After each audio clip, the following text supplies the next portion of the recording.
Satu hal yang kita nampaknya juga harus berhati-hati, tapi orang Indonesia nggak bisa lepas dari ini, yakni nasi putih. Nah, ya kan biasanya kandungan glikemiknya atau kandungan gula dalam nasi ini kan tinggi banget, sehingga orang yang diabetes nggak boleh makan nasi.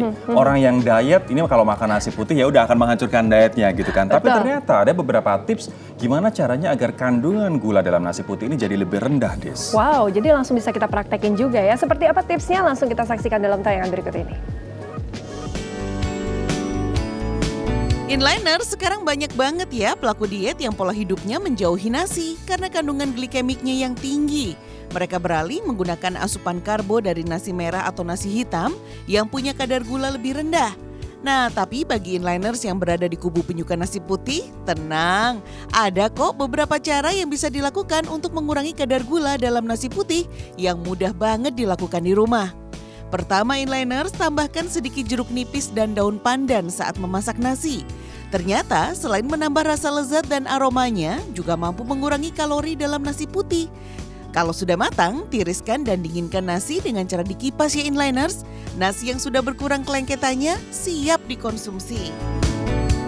Nah inliner, sekitar 30 menit sebelum makan nasi, makanlah sup daging atau sup kaldu ayam terlebih dahulu untuk mengurangi respon tubuh terhadap gula inliners. Sup daging atau sup kaldu ayam disinyalir mengandung asam amino yang tinggi yang bisa meningkatkan sekresi insulin. Jadi saat nasi masuk, tubuh dengan cepat menyingkirkan gula yang diproduksi dari pengolahan nasi. Inliners, nasi putih kaya akan zat pati atau karbohidrat yang dapat dicerna dan diserap dengan cepat oleh usus halus sehingga kadar gula darah pun akan meningkat dengan cepat. Tapi zat pati ini dapat diubah menjadi zat pati yang sulit dicerna atau pati resisten inliners. Caranya dengan menyimpan nasi yang telah matang ke dalam kulkas bersuhu 4 derajat Celcius selama 24 jam. Lalu hangatkan lagi sebelum dikonsumsi. Zat pati yang lebih sulit dicerna akan mengurangi jumlah karbohidrat yang diserap oleh usus inliners. Atau Anda juga bisa coba cara terakhir. Mengkonsumsi susu kedelai setelah makan ternyata mampu mengurangi jumlah gula yang masuk ke dalam tubuh inliners. Ini karena susu mengandung glikemik rendah yang mampu mengontrol gula darah dalam tubuh. Meminum susu dapat membantu pankreas yang bekerja mengolah gula dalam darah penyebab diabetes. Nah, nggak susah kan untuk dipraktekkan inliners? Asalkan ada niat untuk mengubah pola hidup ke arah yang lebih sehat, alam semesta pasti akan membantu. Pola sehat yang mudah dan murah, dan tentunya bisa dilakukan dari rumah sendiri. Gimana? Tertarik untuk mencoba nggak?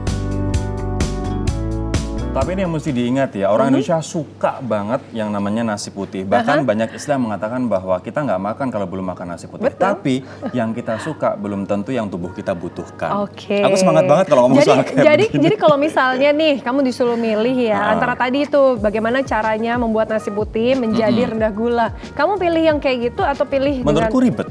Menurutku langsung aja aku pilih nasi merah, nasi hitam, shirataki, atau bahkan kentang, jagung.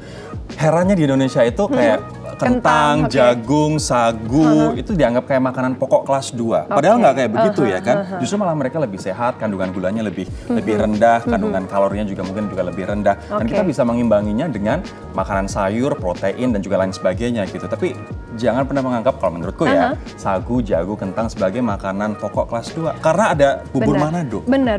Yang lebih sehat bubur Manado. Betul, ya kan? dan kayaknya makan siang hari ini saya akan bareng dengan Rory biar saya semakin tertular nih ya bagaimana Iya, biar kamu nggak makan bakmi terus. Aduh.